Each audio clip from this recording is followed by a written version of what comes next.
Hey guys, welcome back to the Warmachine channel.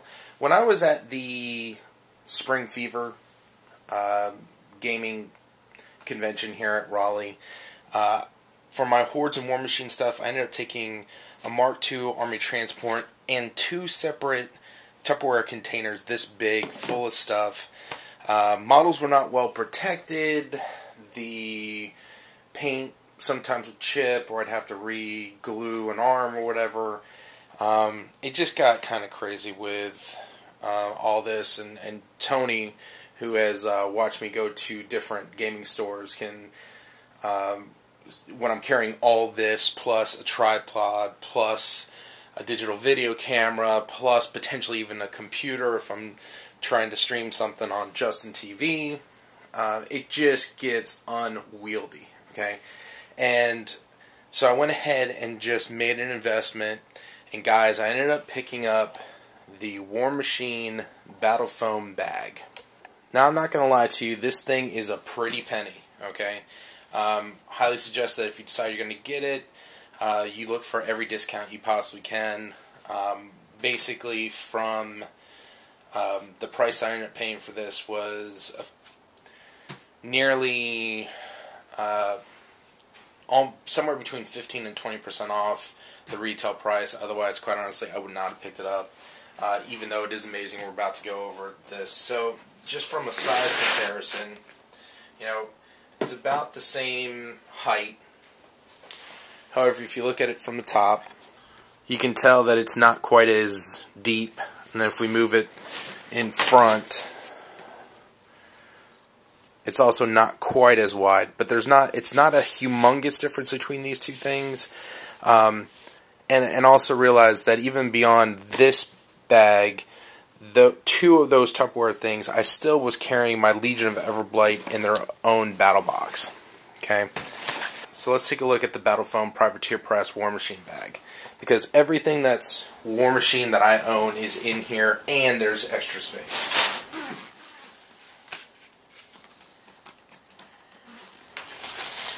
So the bag opens this way.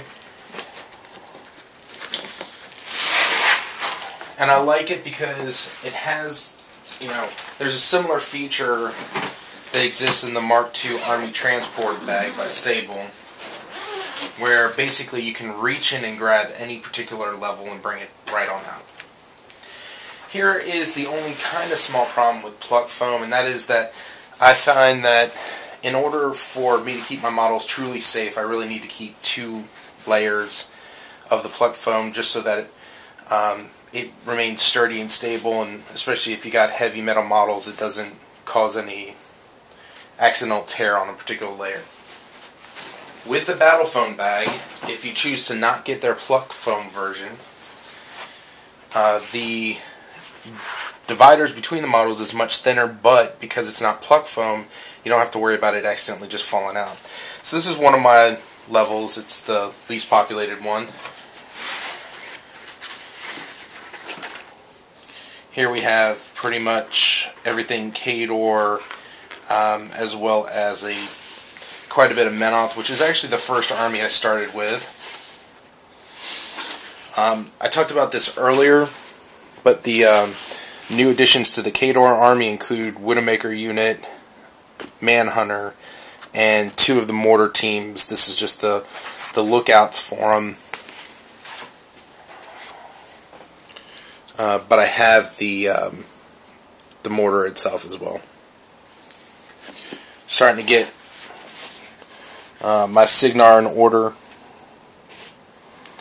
Got crazy arcane gun mage units now. So those were all the smaller foam cases. This is the medium set, and it's kind of designed more for your medium-based figures, like your some of your champions for these smaller areas. Your light warjacks down below. Finally found some Hunter Signar warjacks. So you get 3 of the small, 1 of the medium, and 2 of the large foam trays.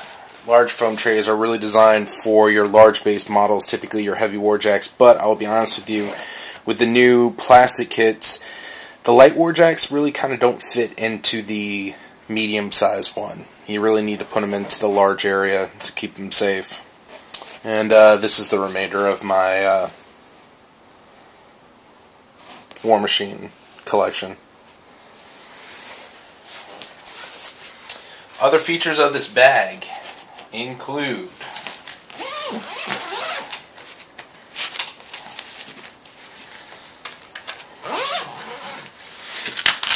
this comes up, opens up, you can easily fit in one of the army books. In front here are some, pockets if you want to put dice and whatnot. I'm not intending on using these front pockets very much. On the side is a drink holder. That's what it's designed for. Keep you from being dehydrated while playing your games. This pocket on the side is really nice. It's big enough to hold even the largest of the templates for the Warmachine game.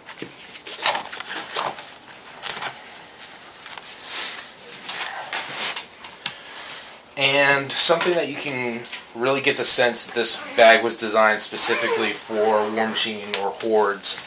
The bag has nice pocket areas. I don't know if you can see this down here, for your dry erase markers that you use to mark off health on the cards. I'm personally using each one of these to individually, here's my Signar stuff, here's my Khador stuff. I haven't put my Menoth yet. The tokens that are associated with each one of the armies. Have my tape measure, handful of RTD dice, ready to rock and roll at a moment's notice. And down here you can actually put in sheets for the cards instead of utilizing them individually.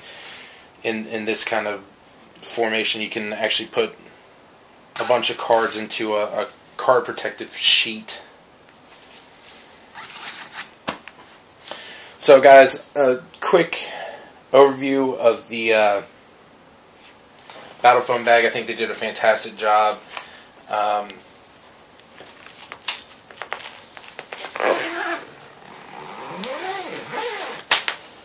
What else can I say? No, I'm not getting any kind of special discount for going over it. But for those of you who are wanting to collect a very sizable Warmachine army, and or in my case where I'm collecting multiple armies to make sure that I've always got a game whenever I want one, gotta say this bag is pretty awesome. And Tony, when you get back and we're starting to do more Warmachine videos, now I can carry everything in one bag and call it a day. The bag does come with a strap as well, which I haven't put on yet. Like I said, this is going to be awesome because now it means I got one bag for my camera, one bag for my game. I'm good to go. Quick overview. Hope you guys are having a good day. I will talk to y'all soon. Bye.